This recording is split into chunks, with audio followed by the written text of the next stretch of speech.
soo qayb galay oo shirka hogaaminayayba oo maalintii koowaad iyo maalintii labaadba shirka furayay oo ka hadlayay ninka u ah maxay ahayd ambassadorka ama safiirka u joogo igad Soomaaliya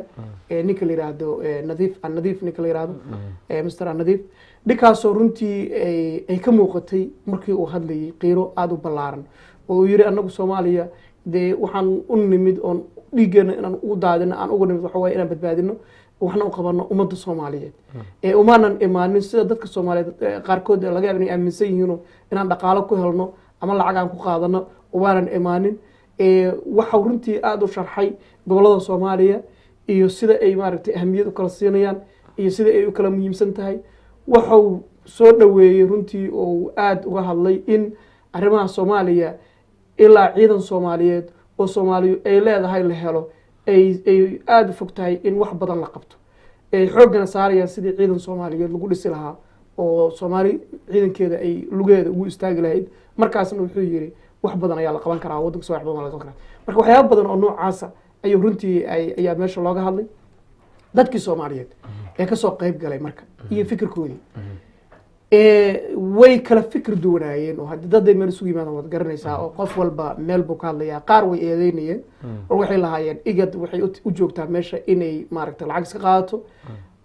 ciidanka Soomaaliya mishaar badan oo ku filan lama siiyo igadna waxay qaadataa lacag aad u tiro badan ciidankeeda la siiyaa taasina maaragtay fair ma aha oo wax dhaxdhaxaada ma aha runtii waxaan codsanaynaa adduunka codsanaynaa in ciidanka Soomaaliya lacagta loo kordhiyo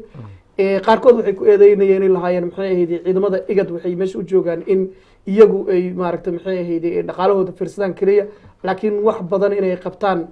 qorshahooda kuma jirto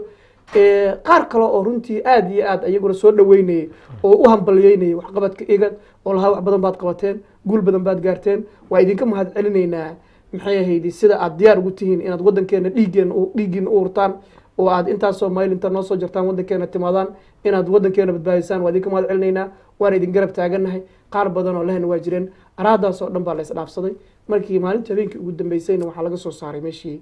communique aad u qurux badan oo wixii talaha loo jeedinayo igadna ay ku jiraan wixii ayaga ay soo bandhigeen ay ku jiraan conclusionka wixii la wada qaban karo oo diasporada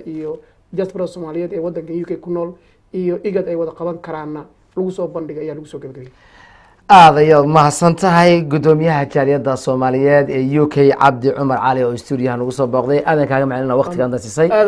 barnaamijkii martida Kalsan intaas ayaan ku soo gabagabeynaa barnaamijka mid lamid ah inta aan ku kulmi doono waxaan ku dhaafeynaa sidaas nabadgelyo wassalaamu calaykum wa rahmatullaahi wa barakaatuh